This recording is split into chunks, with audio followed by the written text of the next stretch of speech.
This is when I was like, oh, wait a minute. This is not what I thought we were doing. This is not it. Where are we going with this? Hooks, what are we doing?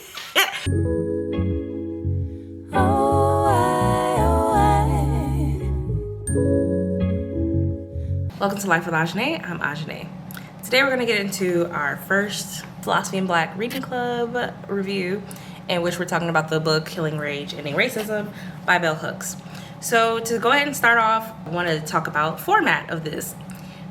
First thing we're going to do is to just talk about some notes that I took from the reading, some things that I thought about, reflected on, and where my mind went, asking you all some questions about what you all think. And then at the end, I'll get to that reading guide that I posted for you all in the first unit. I'm just going to keep posting those as I record these videos, but I will get to those questions that we're referring to as core questions at the end if there's anything that I missed from my notes and my reactions already. So look in the description below if you don't know what I'm talking about. Check out that reading guide. It'll give you some cool questions to think about as you read the chapters. Now, let's jump right in. The intro. So in the intro, Bell Hooks basically talks about her experience in the world and talking about race as a woman, some observations she sees about women, and talk about race. And big idea there is that it's like a male-dominated space. A big part of me wishes I had no idea what she was talking about there, and that since this book was written in, or a lot of these essays were written in the 90s or around that time, I really wish I was like, oh my gosh, we're in 2025. That's one of those things where I'm like, we just don't relate. But unfortunately, I think it's very similar to what we see now. And I think this tactic of when you hear a woman start to speak about race, and then maybe this woman then starts to talk about intersectional lens of race, talks about race and gender and class and how those things come together to impact life, impact society, then all of a sudden we're no longer talking about race. We're talking about something else. We're talking about, now you're talking about feminism, you're talking about gender, we're talking about race, right? And that tactic is a very similar tactic to what I see, and something that I try to point out in my intro to philosophy videos of, oh, when white people talk about these topics and themes, then that's acknowledged as philosophy, right? That's acknowledged as metaphysics, epistemology, value theory, right? Like that's what this stuff is. But then when a black or brown person talks about it, it's something else. It's sociology, it's history, it's not philosophy. And I find that annoying. I think that it is unjust. I think that it is problematic, to say the least. And it's funny how that similar tactic is used in this context of gender. At least that's how I interpret the scenario. When I read it, that's what I think of. That's what I get reminded of, is all of a sudden, oh, wait a minute. Isn't the same thing we see over here with race? And now we're taking this tactic in the space where we have people of the same race and we're using it against women. So it's just funny because you have these hierarchies and this power dynamic, this hegemonic system, and it just tracks and keeps following because people have a hard time dismantling hierarchy and actually challenging that. And so basically, right, there's this idea she's observing and seeing play out where men aren't respecting the women in the space of talking about race. Women themselves are censoring because they don't want to be seen as less feminine or less sexy. White women aren't engaging in it because they're supposed to be real sexy. All these gender dynamics playing themselves out in the space of talking about race, that's really interesting. Now we start off talking about this in this book. Why? Is this book about feminism? Let me be clear. Bell Hooks is self-described as a feminist, radical feminist. And in that meaning, not just abiding by status quo, for being very critical of status quo through a principle of equity. And this book is not about feminism. It's about race. And if you read this intro and you're like, oh my gosh, this is a feminist book, you're actually falling into part of that trap that Hooks is trying to talk about, where it's like, oh, if I then try and contextualize and say, oh, this feminist principle or these things from this space are also relevant to the conversation, now all of a sudden it's a feminist thing. That's not what's happening here. Not that that should offend you or turn you off, by the way, because you're not even gonna go there today. We're just not gonna do it. But what I'm trying to note and describe to you all is that if you're hearing this, you're like, oh my gosh, this is a feminist book. It's actually not. It's a race book that has feminist concerns, but we're talking about race and racism. The intro starts this way because I think what Hooks wants us to understand is that part of what's going to be required to end racism is a full contextual view of what the heck is going on. And in order to have that full contextual view, there's certain considerations that need to be respected and valued that traditionally are not done. So what are some of the main things I really want to take out of the intro is just setting the tone there of these considerations that are often left out of the conversation that should be better heard and respected and seen. I think in comparison to the 90s to now, I think that women are heard as being about race and it not being necessarily seen as something else or dismissed. But I will say that I'm not totally unfamiliar to what that looks and sounds like to see a woman dismissed and trying to talk about race. And then especially if they're trying to talk about race from an intersectional point of view, oh my gosh, the walls that go up I have seen in my own life with my own two eyes. It's kind of saddening. I think that in terms of this first sentence where she says, when race and racism are the topic in public discourse, the voices that speak are male. I think that has shifted a bit, but I don't think it shifted nearly enough from where we come from in this book to where we are now. I just don't think that's happened enough. That's where I'm at. I kind of know what you all think. What do you all think? Do you think that when it comes to talking about race and racism that women do have a voice? Is this totally unfamiliar terrain now? How do you see this showing up? What are your reactions to that? How do you think things have changed? Another couple things I wanted to just point out before we move on to the next chapter. One is this term race talk. Race talk is a term that she gets from Toni Morrison to talk about this insertion into our daily lives, this idea and this imagery that blacks are at the bottom of the racial hierarchy. Specifically, she says that race talk, the explicit insertion into everyday life of racial signs and symbols that have no meaning other than pressing African Americans to the lowest level of racial hierarchy. Although we have racism and race talk showing up all over the place, there's still a space of denial. And in that denial, it's a tool for keeping white supremacy and racism alive. Let me see. There's another piece where she talks about denial is in fact a cornerstone of white European culture and has been called out by the major critical voices who speak to, for, and from the location of whiteness. Marx, Freud, Foucault. After all, if we pretend racism does not exist, that we do not know what it is or how to change it, it never has to go away. So she goes on to talk about really clear racial discrimination is not fashionable like it used to be. And that's why everybody can pretend that racism doesn't exist. So we have to shift how we talk about racism. And the reason I wanted to point all this out is because I think this is another place where, again, we differ a little bit. I feel like in the 90s, all the way up until Obama was president, we were like in this space of racism doesn't exist. We're all one people. There's some things that happen, but we're not talking about those. Racism is dying or it's dead. And then Obama gets in office and a lot of stuff starts going down. We start having more clear conversations about police violence. Well, we were already having conversations about that, but I don't know. I just feel like the culture kind of shifted because there's a black president in office and all of these racist things were still happening. And we're hoping and pleading for this black president to do something and shift the dynamic of America and not have these things continue to happen. And they're still continuing to happen with a black man in the presidential office. Wild. Now, Obama did do some things. Obama is the reason that we have police cameras. Amazing, right? He did some things to help shift our culture, but the culture is still racist, right? We're still living this thing, baby. And after Obama gets out of office, right, there's a lot of white backlash. As he's in office and after he's out of office, there's just a lot of backlash. And here we are now. And we've had people in our highest of office say some very racist things, and just it is what it is right now. We have some groups of people who are being targeted because of their racial and ethnic backgrounds. And I just feel like today you cannot get away with saying that racism doesn't exist. I think some people still try and shape a narrative of, oh, you're just whining. Oh, no, this isn't a race thing. This is a lazy thing. Or this is just the typical narrative still exists. But I think it's a lot harder to deny racism post-Obama. That's where I stand on that. I don't know what you all think. I just feel like that's a shift. And I think racism gets called out a lot more and a lot more clearly these days. If you just look at all these conversations and these tensions all over the place right now in our culture and our society, there's a lot of talk about racism and how it's showing its ugly head.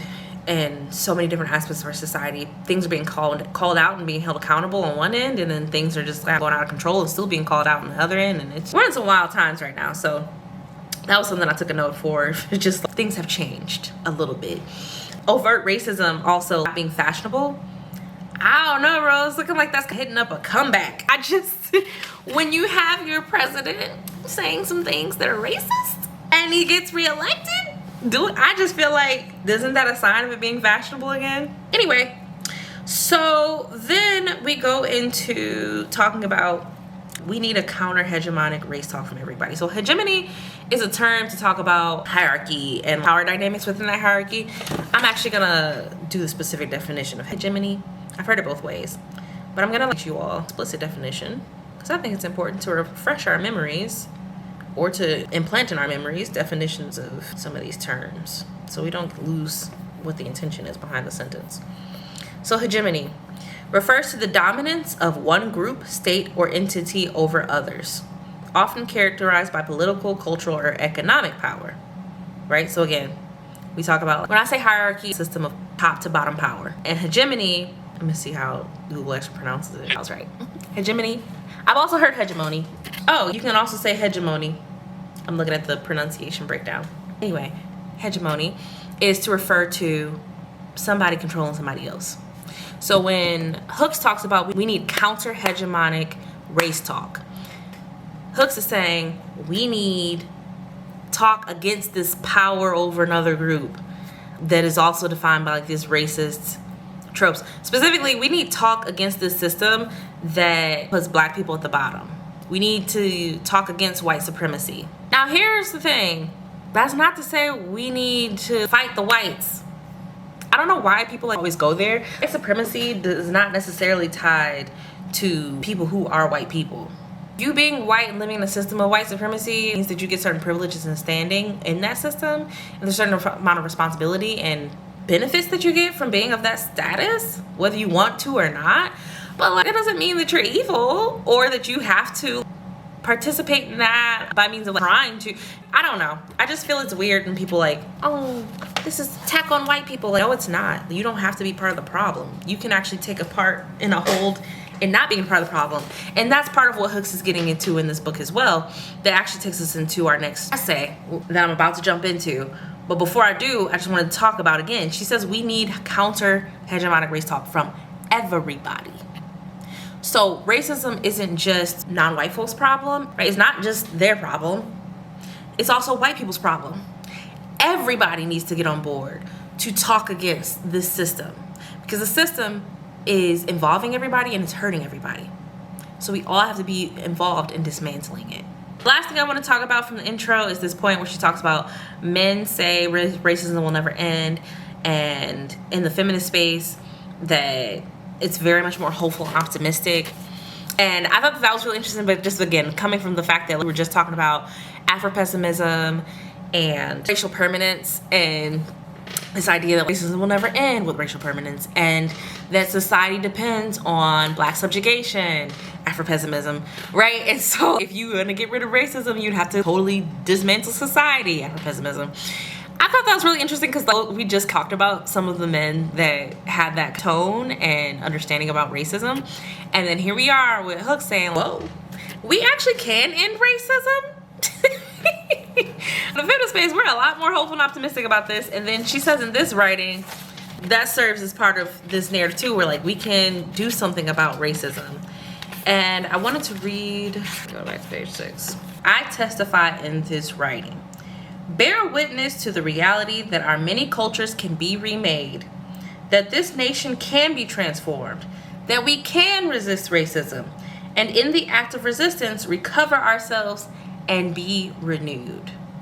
So I just think that that's a really important stance to take. I'm really interested to just hear the difference between how Hooks approaches dealing with racism versus somebody like a Derek Bell. I'm just kind of intrigued by hearing the difference in tone about racism there across these gendered perspectives, apparently.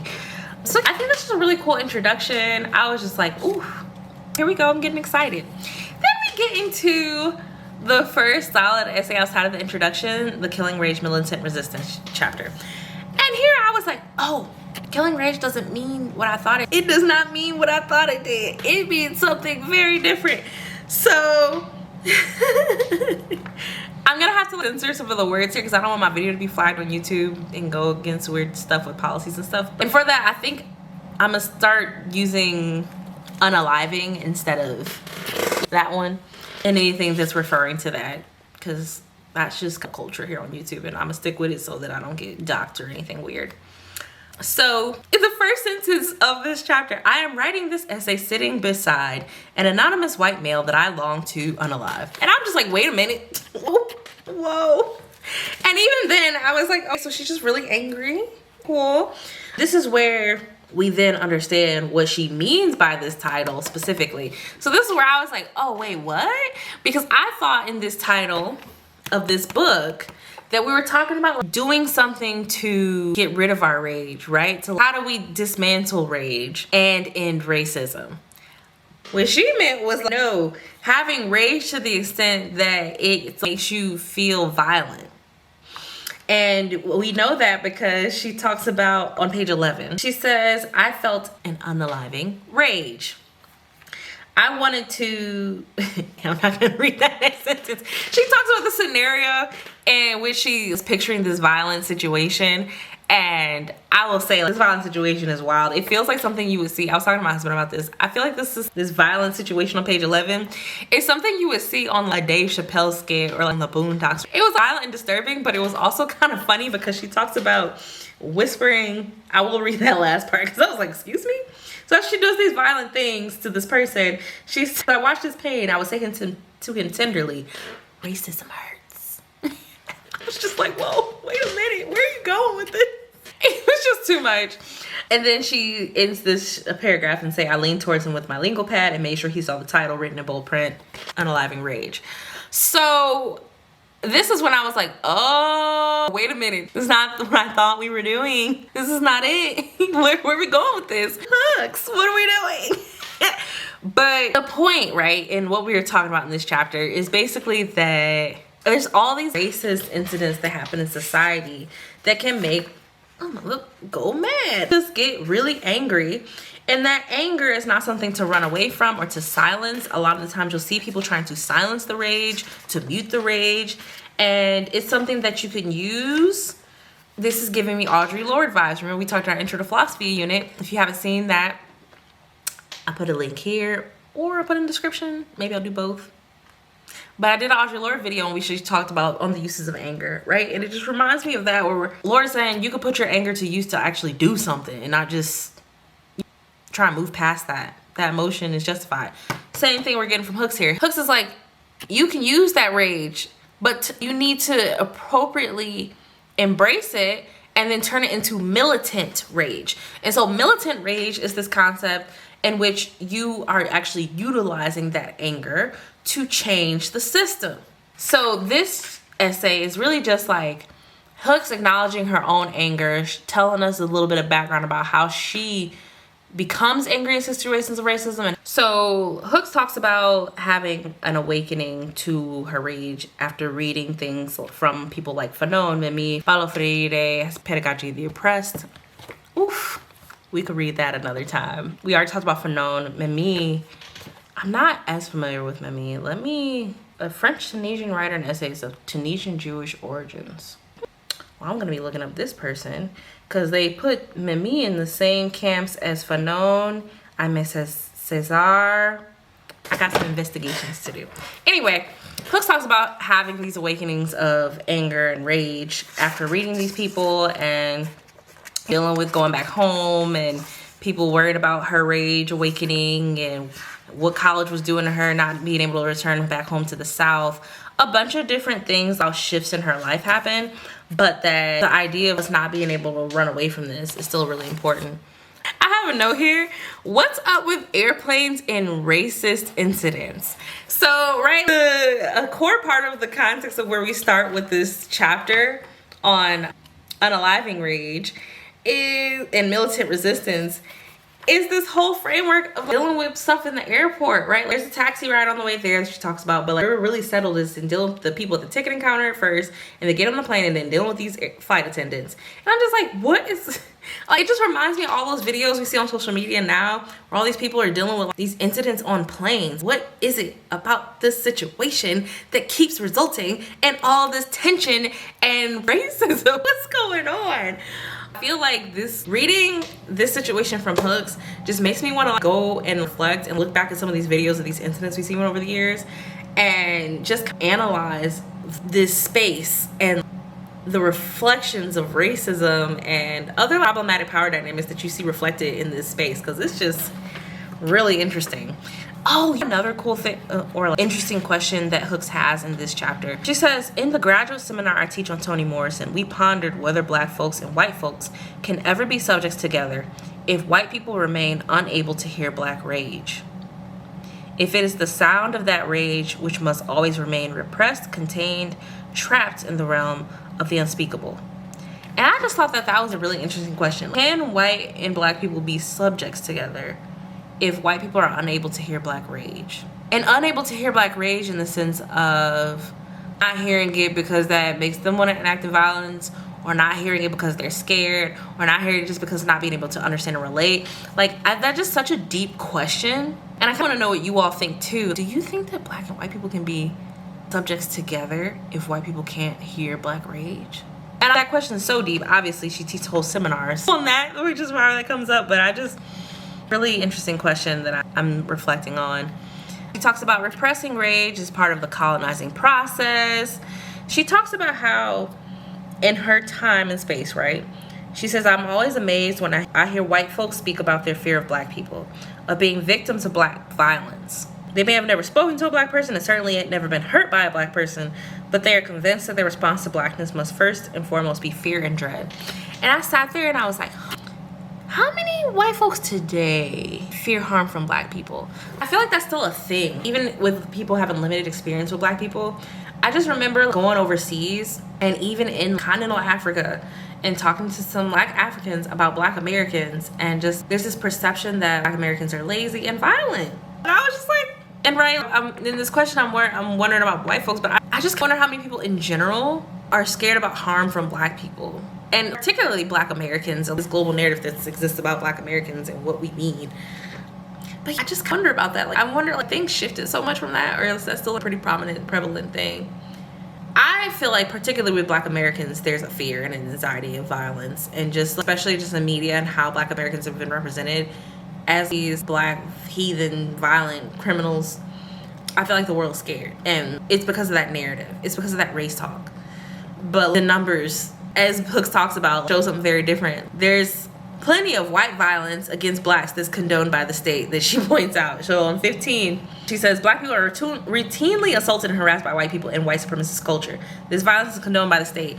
What are we talking about there? We're talking about Tulsa, Oklahoma race riots. We're talking about, I just saw a video the other day about Hurricane Katrina, and there were white people going and shooting a bunch of black people that were like stranded and trying to get out from areas that had the severe flooding and things. Firefighters over there talking about shooting people down and not worrying about how many people they killed because those people were pretty much killing themselves. I'm just like, wait, what? You're supposed to be going out there and helping people, and y'all are shooting people. It's white people in trucks, cars of four with long pistols going and shooting people on the streets trying to survive and escape and whatever. There were curfews and stuff put up. I need to go investigate that some more and see what the heck was going on, because I had no idea about this. Mind you, when Katrina happened, I was very small, very young. Less than 10 years old, I believe. And then I think about how many other circumstances of white violence against black folks specifically have been condoned by the states in history. Even in medicine and medical trials, you have Tuskegee, you have, I think what happened with Henrietta Lacks and having her genomic information stolen and reappropriated to build up the medical industry. I think that the information taken from Henrietta Lacks was also violent because it was done without permission.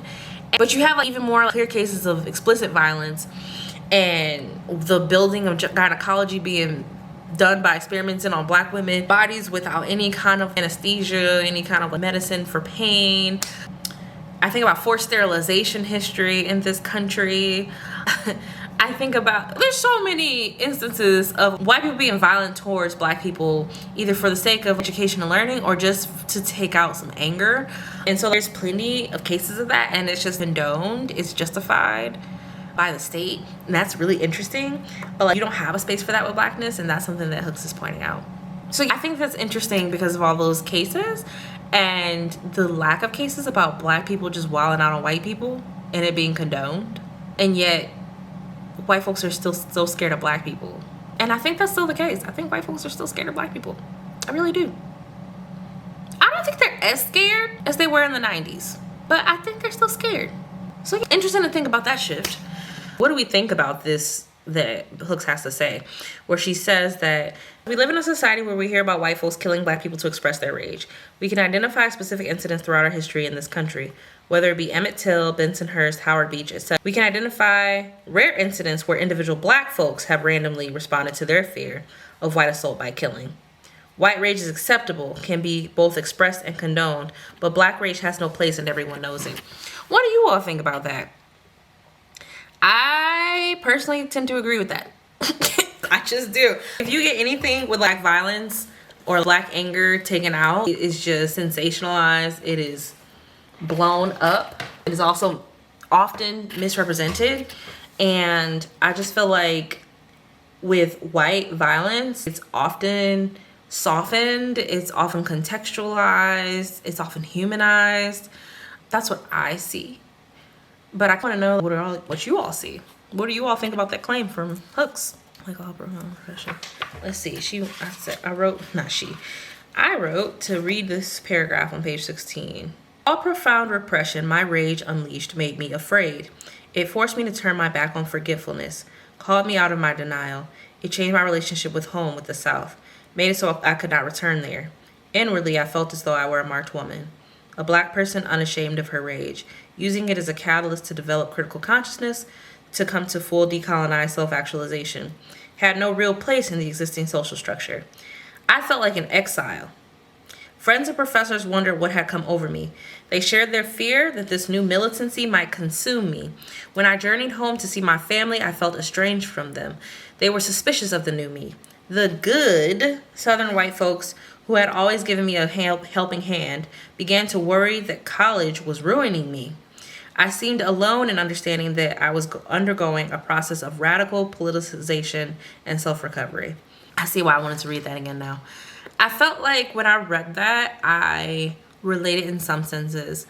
I think that in my own experience and studying things like colonialism and racism and sexism and homophobia, and let's read about all these structures and how far back they go and how big they are and the amount of impact they have, and just seeing things still play out on my day-to-day life. When I was first learning about all these systems and how they connected, I got very angry, and then that anger turned into like being distraught and exhausted. And I felt like that was a really powerful reflection and recap of those feelings that come from like that awakening. And the whole world just starts to look different to you. The relationships start to look different. Little things that were funny and jokes, no longer jokes and funny. And I feel like in some sense, our society has like come to that place, and that's why we've had such a shift in comedy culture and canceling and all this other stuff. Like, it's because people are like waking up and getting hip to what's really going on and how things connect, and they're getting angry. And that anger is also tied to being sad and just hopeless and then hopeful, and like there's a whole range of emotions to honestly like deal with and think about. And I think one thing that I already take away from these first few chapters is just this need for emotional evaluation. I think that rage is one of those emotions that we have to deal with and face and to call out. Anger, because it is often the case that anger is one of those things that's seen as an unacceptable emotion. Just like sadness is also seen as an unacceptable emotion, but sadness is more palatable and acceptable. And I think that ties into what Hooks has to say about victimization. She talks about victimization actually in this chapter on unaliving rage. The victimization thing is more palatable. The sad state of, oh, what was me, these things have happened to me, that's more appeasing and appealing. But like in terms of the white supremacist structure, why that sad state, that victimization state is more acceptable and more palatable is because it doesn't actually challenge anything. Whereas anger and rage necessarily, according to Hooks, challenges structure. It's in opposition to the structure. It's a threat to the structure. And so the structure doesn't like the anger. It's like rid of the anger. And it mocks the anger. Whereas the victimization state is just like, oh, poor you. It does suck. So all that's to say, I think that we need to get more in touch and in tune with the emotions as a whole and how they connect and disconnect. And I think that if there's any emotion that we're like, there's no place for that here, I think that's really where we need to go and dig deeper. So I know this is getting long, so I'm going to just jump now just specifically to my notes because I'm talking too much. But as you can tell, I really enjoyed just like these three. These honestly weren't even super long reads. I think by the time you're done with the third essay, you're only on page 30. So these aren't super long, but they just like so impactful and make me think a lot. So yeah, she talks about addiction and victimization. I think that was some really interesting points given that I have addiction in my family. And she talks about addiction being a tool to numb and avoid. And whew, I think that in terms of our society today, some of the addictive things that are important to like pay attention to are our phones and all these things that they literally build to be addictive. Some of these high stimulating video games and shows and the apps and all the stuff, like the way that our phones are built, all this stuff is built to like get you addicted and tied to it. And in that addiction, it stops you from producing, and it stops you from being able to gather as collectives. It stops you from being able to actually break that and actually do something about the things that you're saying instead of just getting wrapped up and sucked up and warped and numbed and further depressed. So I think that addiction thing is something definitely to investigate further, and the stronghold that it has on people in stopping them from being able to make effective change in society. Anywho, she also makes this point about, oh, these young activists now are going to have to take rage beyond fruitless scapegoating.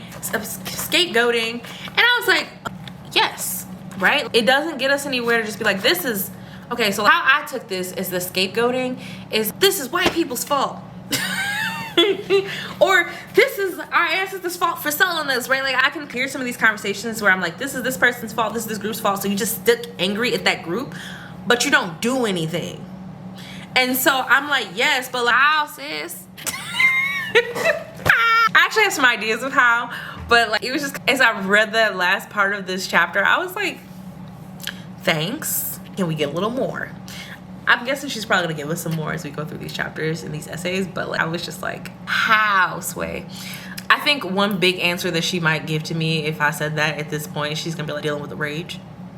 Duh. That's what I'm talking about this whole time. Part of that is gonna have to be investigating the space of anger and using it to be militant, and militant in the sense of actionable, changing these feelings into action to dismantle white supremacy. So that's out here in my head. All right, beyond black rage. And I thought this was also started funny to me because she acknowledges that she was just talking in the previous chapter about there not really being evident cases of black people being violent against white people. She said, shortly after this essay was written, a black man randomly pew-pewed people on a New York train. They were not all white, even though mass media made it appear that was the case. However, the motive behind the random unalivings was depicted as anger at racism. And that's kind of starting. I was just like, ooh, all right, we're getting into like a specific case now. And then what she does with that. So one thing she talks about with that is like this race talk comes up. And she's like, your situation in which this man went on this train and pew-pewed at a bunch of people.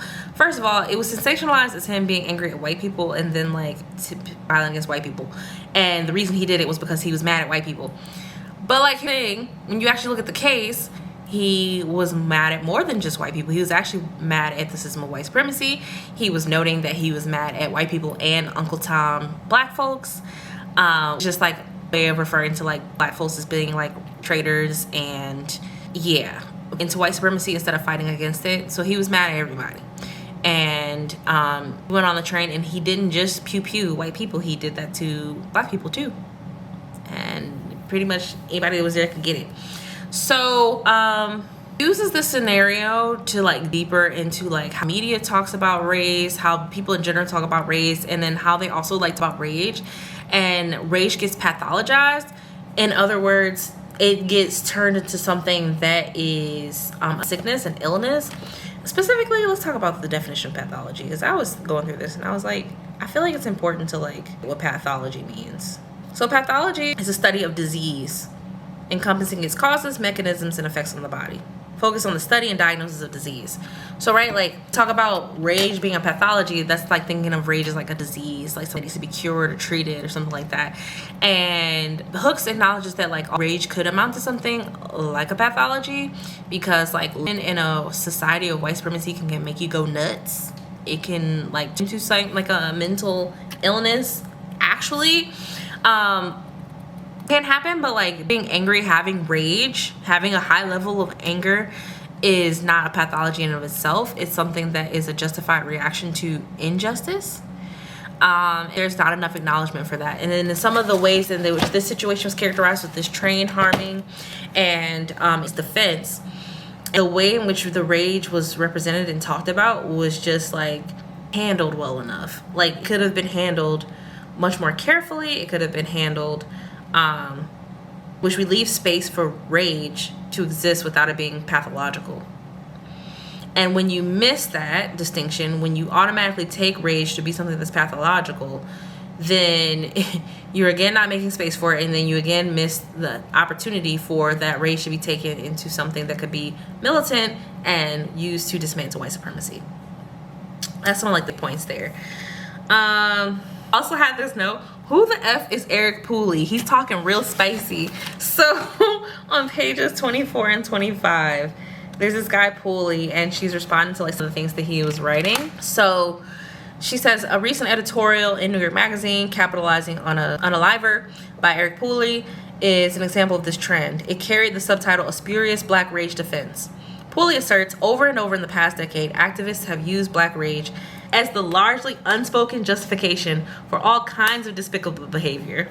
The outrageous lies of Al Sharpton during the Tawana Brawley caper, the gang situation of teenagers in the Central Park jogger case, which we know now is Central Park 5, and we also know the truth behind that matter, the black boycott of a Korean grocery, the reign of terror in Crown Heights. The black rage theory insults African Americans because it allows any behavior by blacks to be excused, even celebrated, as a response to oppression.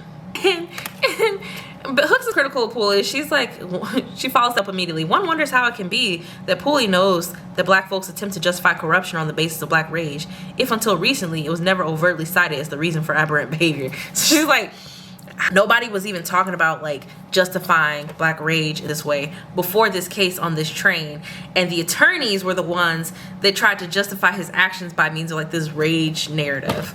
So what's up with that, Pooley? Like, when have we been using this narrative that you're talking about? And yeah, I was just, the reason I was like, who the F is this? He's talking real spicy. I just feel like this Pooley dude sounds like somebody you hear on Fox News. That's really what it is. Like, this whole thing of, oh, this justification you all use is something that actually does a huge disservice to you. And it's like, did we come up with this? Is this something we really use? And where are you getting this from? Anyway, okay. So Hooks has a thing where she talks about living in a white supremacist context, suffering racist discrimination and or exploitation and oppression can create and or exacerbate mental illness. What do you all think about that? Do you think that living in a race, maybe clear, living in a white supremacist context, suffering from racist discrimination and or exploitation oppression can create and or exacerbate mental illness? I just would like to say with that, like, I agree with this. This is something that I actually thought about years ago, is that I think that it would be just really important to take a mental health evaluation of our society as a whole. I think that means of like practicing racism and all the like that's like in that, it's a violence representation or an active violence in actions. I feel like that's just sick. It's sick. White supremacy itself is sick. To feel like the value and worth comes from the subjugation of others is sick. It's misguided to say like a light version of that, but it's sick. Living in a society of white supremacy can, of course, then create mental illness because it's rooted in mental illness.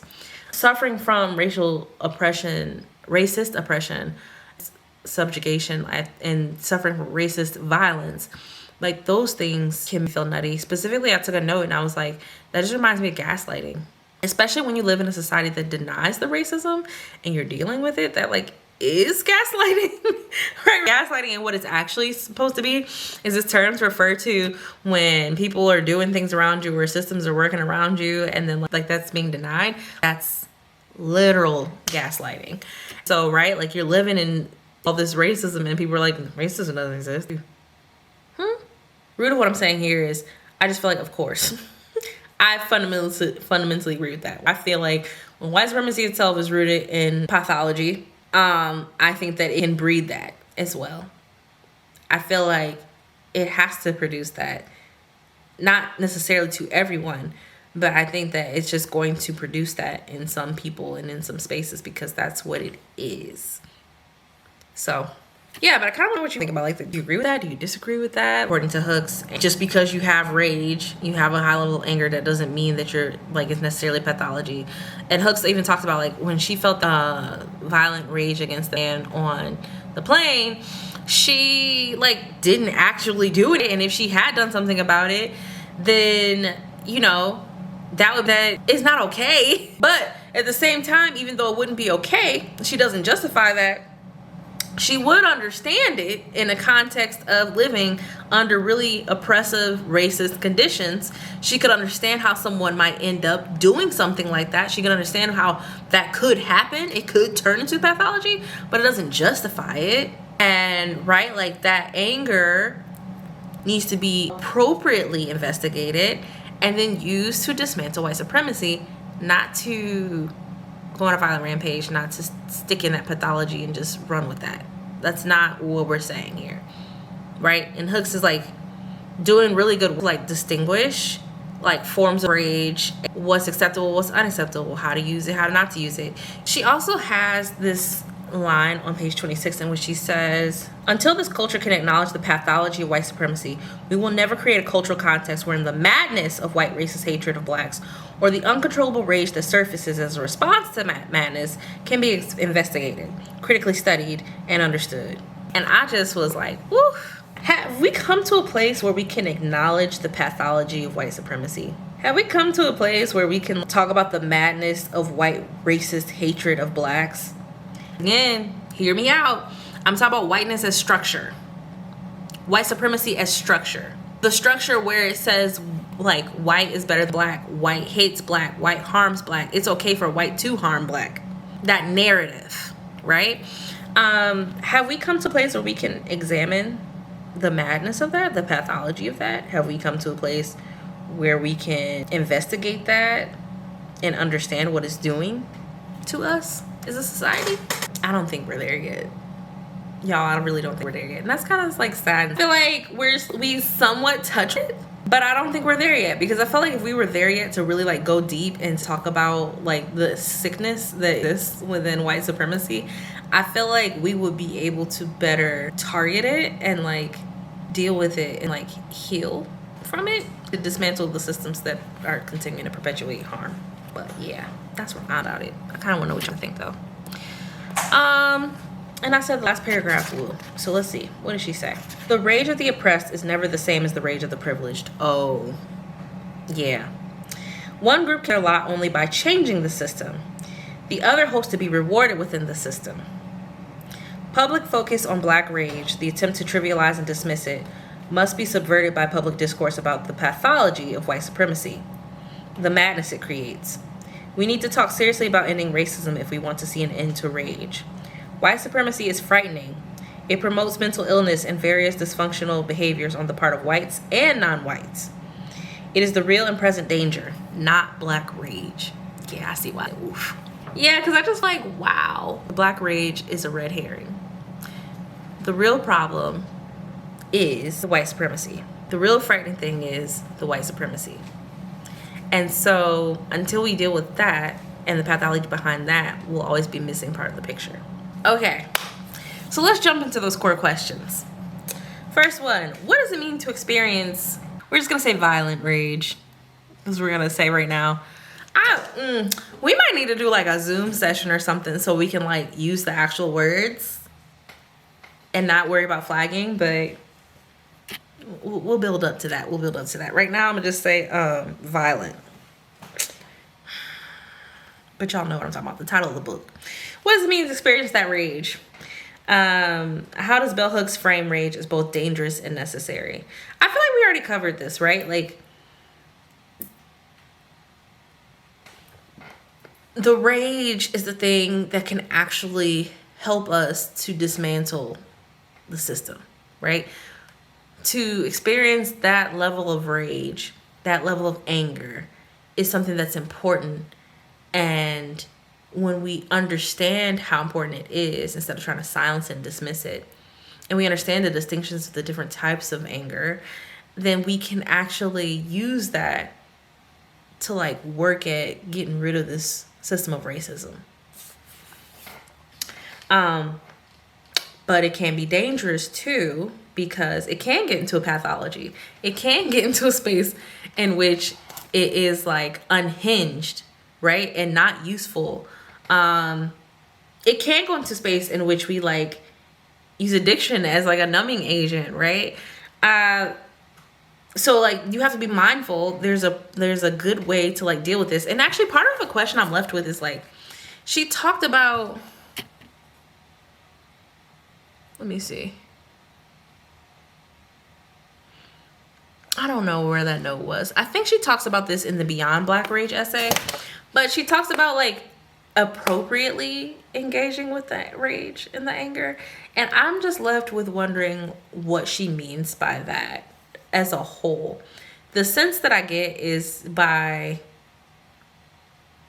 like, first of all, like acknowledging the rage, then accepting it, and then like evaluating it, and evaluating it also within the pathology of white supremacy.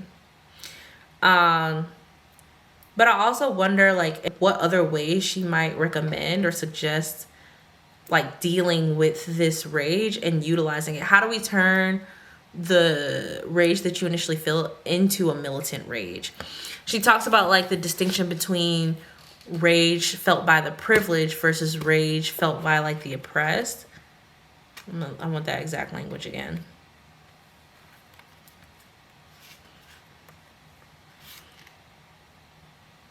The rage of the oppressed versus the rage of the privileged. Yeah, she talks about the distinction between those two things, and how they show up and what they mean.